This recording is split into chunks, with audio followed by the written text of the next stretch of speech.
भोजन भी अच्छा हुआ है, मैं चलता हूँ।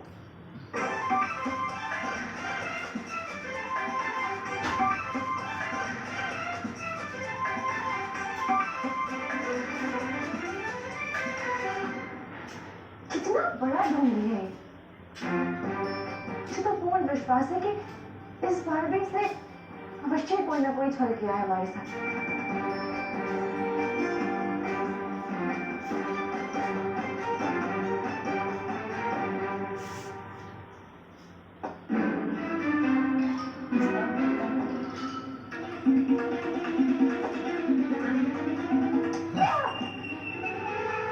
अरे हम क्या कर रहे हो? अपनी सुबह खो बैठे हो क्या?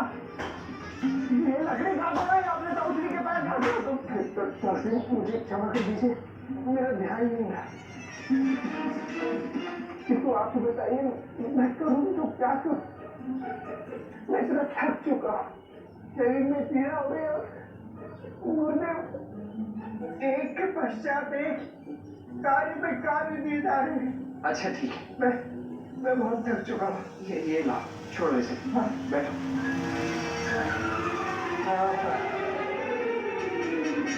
तो कुछ समय सेवाएं करवाने के पश्चात गुरु साथी श्री को हम पर दया आ जाएगी और हमें इन सेवाओं से मुक्त कर देंगे वो। तो फिर सेवाओं का तो अंत ही नहीं हो रहा है। प्रणाम।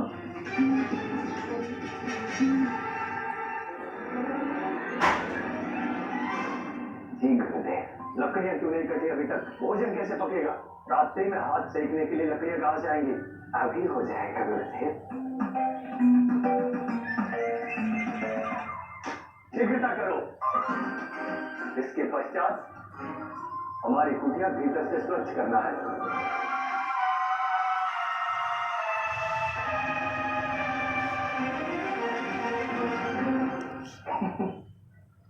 अवश्य गुरुदेव।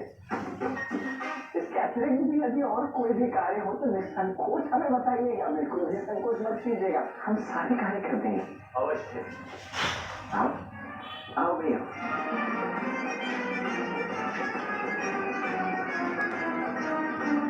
प्रणाम ईश्वर। श्री कृष्ण का संदेश बलराम दाऊ के लिए। खाना का संदेश?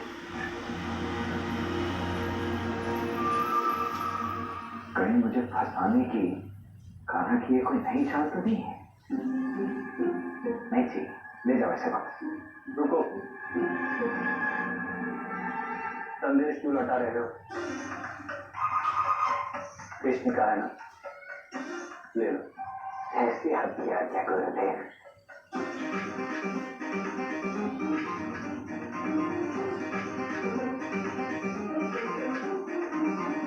रुको, क्या कहा है? संदेश पढ़ो सबके समक्ष।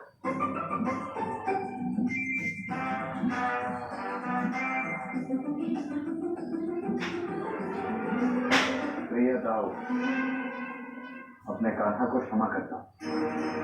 मैंने आपको फंसाया क्योंकि यदि आप आ जाते तो मुझे यहाँ से जाना पड़ता और मैं इस वृंदावन से, इस भूमि से, गोपियों के स्नेह से, मैया के माखन से, राधा के प्रेम से दूर नहीं जाना चाहता।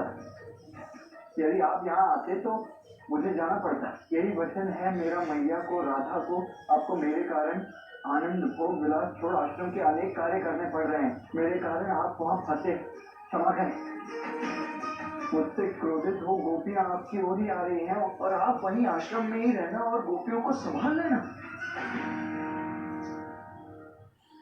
रुक जाओ सबके सब, तो सब कहीं मत जाओ।